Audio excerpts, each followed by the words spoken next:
नमस्कार दोस्तों, कैसे आप सब। आज इस वीडियो में हम बात करने वाले हैं भाई, बहुत दिनों से आपका सवाल आ रहा था कि क्या सर हम वीएफडी से घर का लोड चला सकते हैं। तो देखिए, हम वीएफडी से घर का लोड चला सकते हैं, लेकिन हम इसलिए उसको रिकमेंड नहीं करते क्योंकि उसमें बहुत सी सेटिंग्स चेंज करनी पड़ती हैं, जिनको चेंज करने के बाद आप अपने घर का लोड चला सकते हो। अब कस्टमर की कंडीशन ये रहती है कि सर हम मोटर भी चला लें और हम उससे अपना घर का लोड भी चला लें, तो उसमें जो बार बार जो पैरामीटर सेट करने हैं तो वो एक बहुत टिपिकल काम है, लेकिन हम इससे घर का लोड चला सकते हैं। आज मैं आपको लाइव इसका एक्सपेरिमेंट दिखाऊंगा। तो मैं संग्राम Singh SS product knowledge YouTube channel पर आपका स्वागत करता हूं। तो चलिए शुरू करते हैं आज के इस वीडियो को, जानते हैं इसके बारे में और चैनल को सब्सक्राइब जरूर करें।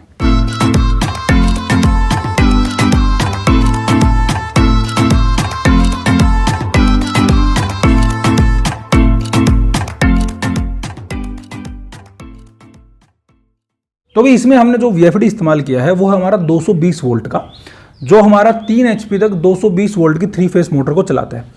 तो उस वीएफडी में, ये लूबी कंपनी का है, उसमें हमने पैरामीटर चेंज करके घर का लोड चलाया। तो मैं दोनों प्रकार से आपको उसमें घर का लोड चलाकर दिखाऊंगा, लेकिन अभी इस वीडियो में केवल इतना ही है कि बिजली से हमने उसको कनेक्ट किया है और उसमें इलेक्ट्रिसिटी देने के बाद उससे जो आउटपुट आई है मोटर के लिए, उसमें हमने पैरामीटर चेंज करके इस लोड को चलाया है। तो वीडियो को ध्यान से देखना और पूरी देखना, क्योंकि वही चीज़ वीडियो में होती है, वही चीज़ आप लोग दोबारा से पूछ लेते हैं। तो चलिए देखते हैं एक बार। तो भी पहले हम अपना सेटअप लगा लेते हैं एक बार। ये हमने एक्सटेंशन ली है जो कि हमारी ऑलरेडी इलेक्ट्रिसिटी से कनेक्ट है। अब हम इसमें बोर्ड लेते हैं जिस पे हम बल्ब आपको जलाकर दिखाएंगे। तो ये हमने अपना बोर्ड ले लिया है। इस बोर्ड में हम अपना बल्ब अटैच करेंगे जिससे हमको वो जलाना है, यानी कि वो हमें जला के दिखाएगा। वीएफडी के थ्रू हमें उसको चलाएंगे। ये हमारा वीएफडी कंट्रोलर हो गया। ये हमारा लूबी का है, 3 एचपी का वीएफडी ड्राइव है जो कि हमारा 220 वोल्ट का है, यानी कि इससे हम 220 वोल्ट की 3 फेस मोटर चला सकते हैं। तो अब हम एक बार इसको ओपन कर लेते हैं। एक बार ओपन करने के बाद आपको मैं दिखाता हूँ इसकी डिस्क्रिप्शन क्या है, क्योंकि इसकी जो डिस्क्रिप्शन है वहीं से आप इसका अंदाज़ा लगा सकते हैं कि ये हमारा वीएफडी कितने एचपी तक का है। वैसे ये 3 एचपी 220 वोल्ट तक का होता है। ये इसकी डिस्क्रिप्शन है। ये मॉडल है LD 2200। आउटपुट है इसकी 240 वोल्ट AC। इनपुट लेगा ये VDC 150 या 450 और AC लेगा 240 वोल्ट तक। तो ये हमारा VFD कंट्रोलर हो गया। अब हम इसमें VFD कंट्रोलर में अपनी इलेक्ट्रिसिटी से इसमें कनेक्शन देंगे, यानी कि इलेक्ट्रिसिटी से हम इसमें करंट देंगे। उसके बाद हम इसमें कुछ पैरामीटर्स चेंज करेंगे। वो पैरामीटर्स क्या है वो मैं आपको नहीं बता सकता, क्योंकि ये कंपनी की तरफ से अलाउड नहीं होता। तो ये हम इसमें पहले एक और वायर अटैच कर लेते हैं। ये हमने 2 वायर लिए हैं। एक वायर हम इसके इनपुट के लिए लेंगे और एक वायर हम इसके आउटपुट के लिए लेंगे। तो मैं थोड़ा जल्दी कर देता हूँ इसको।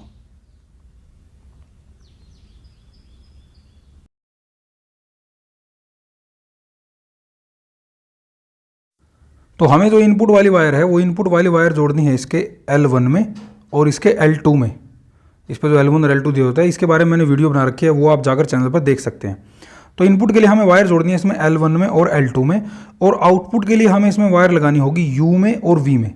तो पहले हम इनपुट वाली वायर लगा लेते हैं। उसके बाद हम इसमें कुछ जो पैरामीटर्स हैं वो एक बार हम चेंज कर लेते हैं। तो ये हमने इसमें, अब हम इसको एक बार ऑन करेंगे। अभी इसमें कुछ नहीं है, अभी ये ऑन हो गया हमारा।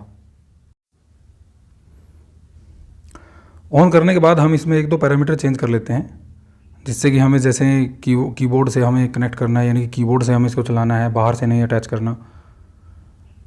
तो हम इसको कीपैड से ही चलाएंगे। तो हम एक बार इसमें पैरामीटर देख लेते हैं। तो ये हमने कीपैड का पैरामीटर इसमें एंटर कर दिया।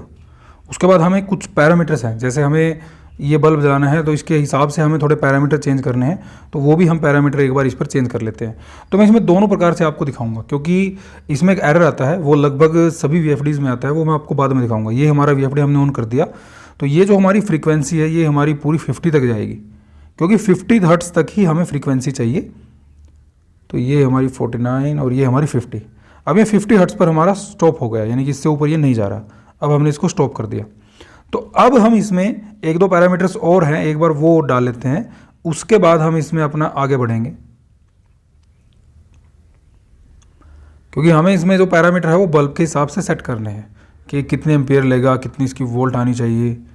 तो ये सारा हम देखते हैं। हम एक बार बंद कर देते हैं इसको। ये बंद होने में थोड़ा टाइम लेता है। जैसे हमने अभी ऑफ किया तो अभी एकदम से ऑफ नहीं हुआ, थोड़ा टाइम लेता है। तो अब हम इसमें अटैच करेंगे अपना बोर्ड। अपने बोर्ड को, पहले हम एक बार बोर्ड को चेक कर लेते हैं कि बोर्ड हमारा इलेक्ट्रिसिटी दे भी रहा है कि नहीं दे रहा है, यानी कि बोर्ड हमारा सही है नहीं है। तो पहले हम बोर्ड का एक बार लगा लेते हैं, इसमें बल्ब लगा के एक बार बोर्ड को देखते हैं सेट करके।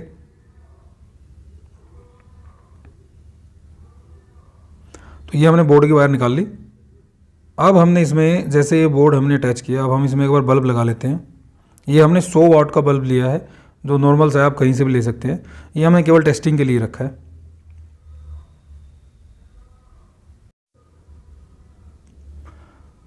तो ये हम इसमें एक बार बल्ब लगा लेते हैं, उसके बाद हम चेक करते हैं पहले इसको एक बार, क्योंकि पहले तो हमारा ये बोर्ड ही सही होना चाहिए, उसके बाद ही हम टेस्ट कर पाएंगे।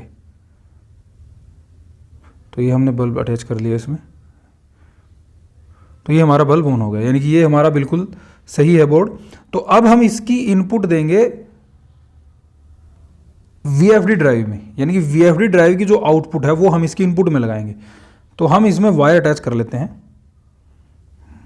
तो पहले एक बार जब भी आप ऐसा काम करें तो वायर को निकाल लें अपनी VFD से।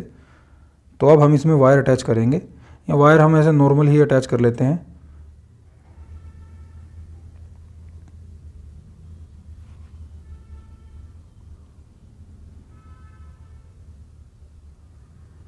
तो ये हमने इसमें वायर अटैच कर ली। अब हम इसको इसकी आउटपुट में लगा लेते हैं, यानी कि जो VFD की जो आउटपुट है, जो इसका जो U पॉइंट है, VW पॉइंट है, तो V में और W में हम इसको अटैच करेंगे। कोई भी वायर आप कहीं भी अटैच कर सकते हैं। तो ये हमने इसको V में अटैच किया, एक वायर हमने V में अटैच कर ली और एक वायर हम इसके W में अटैच करेंगे।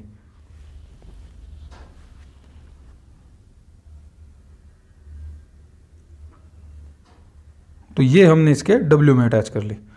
अब इसको अटैच करने के बाद हम पहले जब इसको ऑन करेंगे तो हम इसकी फ्रीक्वेंसी को पूरा 50 तक लेके जाएंगे। पहले हम ये टेस्टिंग करेंगे, उसके बाद हम वो टेस्टिंग करेंगे जब ये 0 फ्रीक्वेंसी से जाएगा।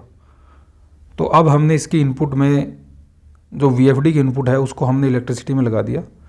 इलेक्ट्रिसिटी से हमारी वही 220 वोल्ट आ रही है, इसको हमने ऑन कर दिया। अब हम अपने VFD ड्राइव को रन करेंगे, जिसका रन वाला बटन है वो हम प्रेस करेंगे। तो ये अब हम इसका रन वाला बटन प्रेस करते हैं, ये हमने प्रेस कर दिया। अब इसकी फ्रीक्वेंसी है वो धीरे धीरे इंक्रीज़ होगी, मैं आपको दिखा देता हूँ। ये हमारी फ्रीक्वेंसी बढ़ रही है, ये हमारी बढ़ते बढ़ते 50 तक जाएगी, क्योंकि 50 तक इसमें हमने सेट कर रखी है। 37, 38, 40, 48, 49, 50, ये हमारी 50 हर्ट्ज तक हो गई। यानी कि अब हमारी जो फ्रीक्वेंसी है वो पूरी हो गई जितनी हमें अपने बल्ब के लिए चाहिए। तो अब हम एक बार टेस्टर से देखते हैं, इसमें भी हमारी करंट दिखा रहा है, शायद आपको ना दिखाई दे रही हो, और इसमें भी हमारी करंट दिखाई दे रही है, यानी कि दोनों तरफ से हमारी करंट आ रही है, दोनों वायर्स में। तो अब हम एक बार बोर्ड को ऑन करते हैं। तो मैं इसको थोड़ा स्पीड में ऑन करूँगा, क्योंकि मुझे नहीं पता है क्या रिएक्ट करेगा। तो अभी हमारा बल्ब जो है वो जल रहा है। अब देखते हैं हम कितनी देर ये जलेगा। तो ये हमारा बंद हो गया। अब ये बंद हो गया क्योंकि इसमें हमारा एरर आ गया होगा, एरर ड्राई, यानी कि मोटर के हिसाब से अभी ये सेट है। तो मोटर के हिसाब से, यानी कि अगर आपकी खाली मोटर चलती है तो एरर ड्राई, यानी कि आपकी मोटर ड्राई चल रही है, तो उस हिसाब से इसमें एरर ड्राई आ गया। तो अब हम एरर ड्राई वाले पैरामीटर को सेट करेंगे, हम इसमें से एरर हटाएंगे, फिर उसके बाद हम इसको दोबारा चला के देखते हैं कि ये हमारा क्या दिखाता है और कितनी देर तक हम इसको चला सकते हैं। तो पहले हम एक बार एरर ड्राई वाले पैरामीटर को सेट कर लेते हैं। तो एक बार हम इसमें कुछ पैरामीटर्स हैं एरर ड्राई के, तो मैं एक बार उसको एरर ड्राई वाले पैरामीटर को सेट कर लेता हूं। उसके बाद हम एरर ड्राई वाले पैरामीटर को सेट करने के बाद मैं आपको दिखाता हूं कि ये हमारा क्या रिएक्ट करता है, क्या ये हमारे बल्ब को जला पाएगा। तो अभी हमने अपना एरर ड्राई का पैरामीटर सेट कर लिया है। अब मैं इसको एक बार ऑन करता हूँ। तो जैसे ही हमने इसको रन किया वही फ्रीक्वेंसी हमारी धीरे धीरे इंक्रीज़ होगी। तो ये हमारी इंक्रीज़ होकर वही 50 तक जाएगी। पहले हम इसको इस प्रकार से देखेंगे, उसके बाद हम इसमें फ्रीक्वेंसी को धीरे धीरे बढ़ाएंगे। तो दोनों प्रकार से मैं आपको इसमें दिखाऊंगा। तो पहले तो हमारी फ्रीक्वेंसी हो गई 50 तक। अब हम इसको ऑन करेंगे। ऑन मैं थोड़ा स्पीड से ही करूँगा, क्योंकि मुझे इसमें अभी लाइट आ रही है, इसमें भी अभी आ रही है, ये हल्की हल्की दिखाई दे रही है जो। तो देखते हैं क्या रिएक्ट करता है। तो ये हमारा बल्ब ऑन हो गया भाई। अब देखते हैं हम कितनी देर तक इसको जला सकते हैं। तो अभी ये आप टाइम देख ले। वैसे ज़्यादा टाइम मैं इसमें नहीं दिखाऊंगा, क्योंकि वीडियो बहुत ज़्यादा लंबी हो जाएगी, पहले ही बहुत लंबी हो चुकी है। तो ये हमारा बल्ब जल रहा है। अब इसमें एरर ड्राई का भी नहीं आया, क्योंकि जो एरर ड्राई था वो भी पैरामीटर हमने चेंज कर दिया है, उस पैरामीटर को भी हमने हटा दिया है। अब अगर मान लीजिए ये आपका जल रहा है तो ये जलता ही चला जाएगा। इसको अगर पीछे से कोई बिजली कनेक्ट नहीं हटता, यानी कि बिजली अगर नहीं हटती तो ये हमारा जलता चला जाएगा। तो ये अभी हमारा जल रहा है। तो इस प्रकार से आप अपने घर का लोड चला सकते हैं VFD कंट्रोलर से। लेकिन ये अभी हमने जो एक्सपेरिमेंट दिखाया है ये हमने केवल डायरेक्ट लाइट से किया है। नेक्स्ट में कभी इसका एक्सपेरिमेंट आपको दिखाऊंगा DC करंट से, यानी कि सोलर से इसका एक्सपेरिमेंट हम देखेंगे। लेकिन आप इस पर सोलर से भी चला सकते हैं, क्योंकि इसको रिएक्ट वैसे ही करना है। ये जो इनपुट लेता है, जो ये आउटपुट देता है, वो अपने हिसाब से इनपुट लेता है, अपने हिसाब से ही आउटपुट देता है। तो अब हम इसमें देखते हैं, अगर हम धीरे धीरे फ्रीक्वेंसी को बढ़ाते हैं, तो ये तो हमने दिखाया कि फ्रीक्वेंसी को हमने पूरा 50 तक हम लेके गए। 50 तक ले जाने के बाद हमने अपने अप्लायंसेस को ऑन किया, जिसमें हमने बल्ब का एक एग्जांपल लिया है। लेकिन अब हम इसमें देखते हैं, अगर हम इसको बिल्कुल 0 से स्टार्ट करते हैं, अभी ये हमने बंद कर दिया है, अब हम इसको दोबारा ऑन करते हैं, तो ये हमारा ऑन हो गया। अब ऑन होने के बाद हमने अपने बल्ब को भी ऑन कर रखा है।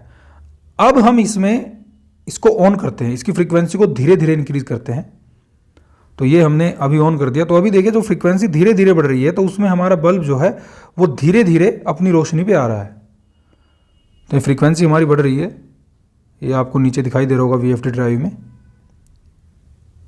तो ये हमारी फ्रीक्वेंसी इस समय 50 तक चलेगी। तो 50 तक जाके ये फिर हमारी अप्लायंसेस जो है पूरे अपनी जो भी इसको लोड लेना है, जितना इसको करंट लेना है, उतना इसको मिल चुका है और ये उस हिसाब से अपनी रिएक्ट कर रही है। तो अगर आप अपने घर का लोड चलाना चाहते हैं तो VFD से आप अपने घर का लोड चला सकते हैं, लेकिन उसके लिए आपको पैरामीटर्स चेंज करने होंगे, ये ध्यान रखना। और ये हमारा जो एक्सपेरिमेंट है ये इलेक्ट्रिसिटी का एक्सपेरिमेंट है। सोलर से ये कैसे रिएक्ट करता है वो मैं कभी आपको आगे आने वाली वीडियो में बताऊंगा। तो भाई जैसा आपने वीडियो में देखा, हमने उस पर दोनों तरह से लोड चलाया। यानी कि जब हमने एक बार तो फ्रीक्वेंसी हमारी जब फुल हो गई थी, 50 फ्रीक्वेंसी चली गई थी, उसके बाद हमने अपने लोड को ऑन किया। और एक बार हमने तब ऑन किया जब हमारी फ्रीक्वेंसी बिल्कुल 0 से स्टार्ट हुई। उसमें हमारा क्या रिएक्शन हुआ, तो उसमें रिएक्शन ये हुआ कि जो हमारा बल्ब है वो धीरे धीरे बढ़ता चला गया, धीरे धीरे, यानी कि उसकी रोशनी बढ़ती चलेगी। तो इस फ्रीक्वेंसी में जब हमारी 0 से स्टार्ट होती है या जब हम 50 से उसको स्टार्ट करते हैं, अब जब हमारी अप्लायंसेस है वो 50 फ्रीक्वेंसी चाहिए उनको, अगर हम डायरेक्ट उनको 50 फ्रीक्वेंसी देते हैं, खासकर जो होम अप्लायंसेस है, तो डायरेक्ट ऑन होगी। लेकिन जब हम फ्रीक्वेंसी धीरे धीरे उसको शुरू करेंगे, अब मोटर के केस में क्या होता है, मोटर का तो काम ही यही होता है कि वो धीरे धीरे उसको अपने चक्कर बनाने होते हैं। एक बार चक्कर बनाने के बाद वो रनिंग कंडीशन में आ जाती है।